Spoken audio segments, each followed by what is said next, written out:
What's up, Ireland? We're back again with another reaction video to another Gript Media article. So I already reacted to this video a few weeks ago as well about Manny McGrath basically giving a big speech, a senator in Dublin, about how this man Sean Meehan was getting kicked off his land and he's actually going to get arrested, go to prison for building, you know, his own kind of modular home with like wood, and I suppose it's kind of like a house but not really a house, on his own plot of land. Super egregious, guys. Super egregious. I'm gonna react to this, break this one down. So hopefully you guys stay tuned. Happy St. Patrick's Day as well. I'm gonna put this one out on St. Patrick's Day. Much love.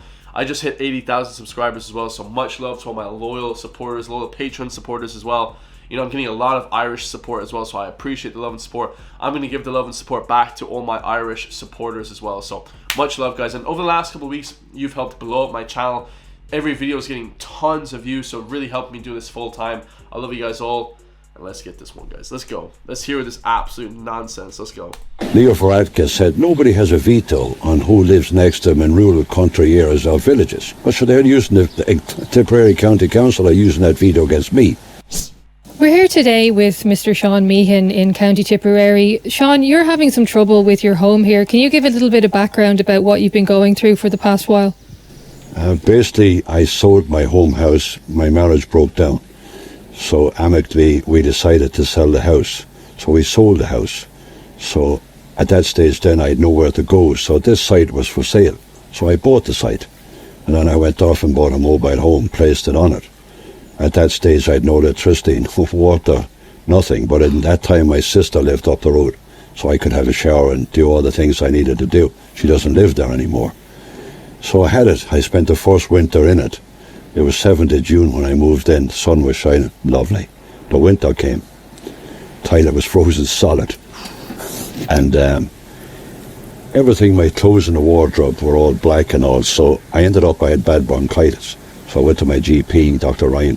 Sean, he said, you got to do something here. You can't continue living like that. So I'd seen one of these a long, long time ago. So I thought, that's a great idea. So I roped in, as I said earlier, all my friends and people I know, tradespeople that I would have known from the building trade all my life. So one guy had been back from Australia and worked on these. When you say these... That's really smart, guys. This guy reminds me of my dad. But yeah, it's funny, like, so he basically, because he has the trade craft skills, he got a lot of his people to come and help him, right? Build this whole big flipping, you know, home. Which, look at this. This house looks flipping amazing. You know, it looks like a proper gaff, like proper house you could live in forever. You know, I know it's actually a caravan, but like, you know, there's stuff built on top of it. I love that. This is amazing craftsmanship. Let's see what happened. Let's see what the Irish government did to punish him for this man's ingenuity and craftsmanship. Let's see what happened. You're talking about the kind of cabin-like encasement it's actually basically, it's a mobile home, as you can see. But it's a separate unit to the actual mobile home. Yeah. So we insulated it all out with Kingspan, the good insulation, Protex, insulated cladding on the roof. I got new windows, I got central heating put in. Now, I'm away, I got the services on. Septic tank, ESB, great. I said, now I'm up and running. I understand you're having problems with Tipperary County Council and that they've ordered you. So this guy has the full, you know, the full get up, like the sewage tank, the whole thing. That's class. That's very good to build onto, like, kind of like, I mean, it's a caravan basically, modular home or whatever. To take this structure off the land. It is your land. You bought yourself. Yeah. And yet they're asking you to take it away. Yeah, it's actually my land. I applied for a retention plan to hold it for 5 years. That would give me a bit of breathing space after the divorce and what I was going through. So they came back no on that. They said absolutely no way, we don't for this type of structure. So I said okay, I'd leave it for a while and get my head together and see what I'd do. Then I got quite ill. I ended up receiving treatment and I had surgery for prostate. So that was a whole different ball game. So I said, well, if it all comes back positive, I'm great. If it comes back the other way, my worries would be short term. But I went back then after all the surgery and I got the back benign, it was all good. So I said, right, okay. Pulled up my socks and I said, right, Johnny, let's go again. So I went for full planning. A couple of weeks passed, bang, same old story again. They said aesthetically it doesn't look right. What? That's, oh my, that's your excuse. To me, I mean, I'm not a tradesman. Okay, I don't do carpentry work, but to me, aesthetically, it looks amazing. What the hell? And this is the thing, guys. You'll have rules in your life from people, and I know, like, just, you know, living in Ireland, you'll have rules from your job, rules from your boss, that are just BS, just made up rules. He just thought of something, oh, it doesn't look aesthetically pleasing. Like what kind of BS excuse is that? This is ridiculous.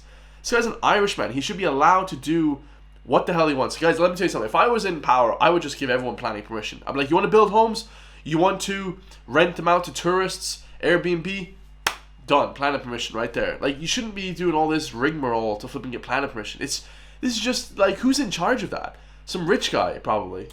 It said I would devalue the properties in the area. What? And they said I didn't show a social and economic need to live in the area.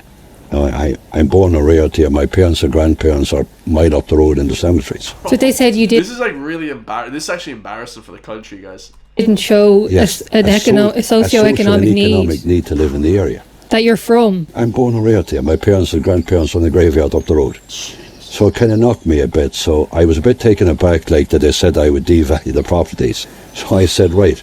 This looks beautiful. I would love to have something like this. This almost looks like some sort of, like, you know, log cabin in the woods, like some really nice, like almost like what's some rich posh area, like flipping, you know, one of these really posh areas, you know, with like the cabins, and that you go to like the cabin with the lake, like those movies, you know.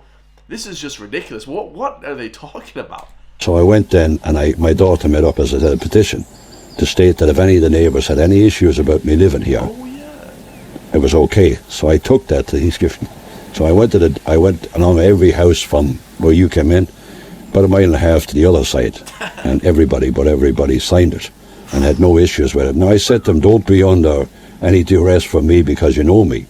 I said, if you feel genuinely that it would devalue your house, I said, I would have no malice towards you. Yeah. It's okay. And they said, no, Sean, we have no problem whatsoever. What they're doing is wrong. Guys, people have no issue with this. I would have no issue with this. This is completely just power tripping, you know, trying to get money from people. They just want a few extra thousand for planning permission. What's planning permission, like 5,000-10,000 euro? They just want that. And this lad is obviously kind of done a bit of a, a bit of a U-turn. Like he's kind of bypassing the system, which, like, I mean, people do in business all the time. Let's just be real, guys. People in business sidetrack the whole taxes all the time, but because this guy is doing it and he's not a rich landlord or whatever, you know, they're just like, no, you're not allowed to do it. Bro, I'll tell you.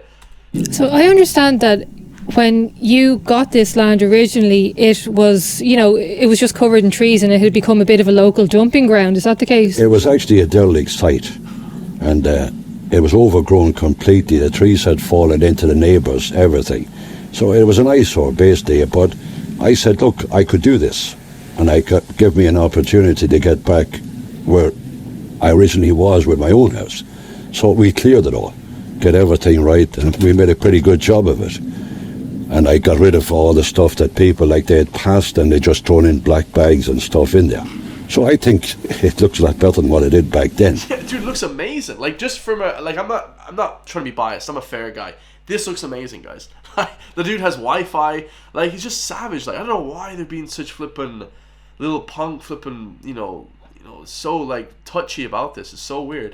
But this is what I've done. But So they say you cleaned it all up. You brought it to what we can see today, which, you know, looks like a really nice kind of a little rural cabin. that would be my humble opinion. I thought for me at my age to be grand. I've got nice heat now, and I'd be grand. I have the two dogs that you see running around there, and Oscar, he's introduced himself to you. I thought it'd be grand. But no, for some reason the council say no. That's crazy. So they've ordered you to remove it by They today. said it's an authorised development. That's what they class it as. So they say my deadline is actually today. So if I don't have it down by today, and actually the site has to be cleared completely. My dog runs, the post and rail, the roadway has to be put back as the way it was. Now I don't have the fridges and washing machines, so I can't actually do that. Gates taken down, it has to be back there like the same as it was when I had it. And if I don't do that, and it's not done by actually today, my next court appearance is the 4th of April, and the judge said, Sean, bring it back, you're going to Limerick jail for 4 months. So a judge was... Bro, I don't want to say it too much, but you guys know we have weirdos in this country doing weird things, let's just say, to the innocent, and they don't even get, and having weird stuff done on the internet, let's just say, and they don't even get jail sentences. They get like let out on whatever, like bail or whatever. They just let them get out. No criminal case, nothing. But this guy who's basically built his own house, but because it interferes with the money process, it interferes with the planning permission. You see, if it's something to do with money, everyone, they're gonna crack down you. The whole government, everyone will come after you. But if it's something to do with money, guys, whatever. Like, tell you how things run here, man. It's crazy. In order that if you don't remove your home from your own land, that you'll be put in jail for 4 months. Yes. Because they want the land returned to a derelict site. Sites up. It's just so like. They have to have a little bit of like, oversight with these things. Like, they should do it case by case.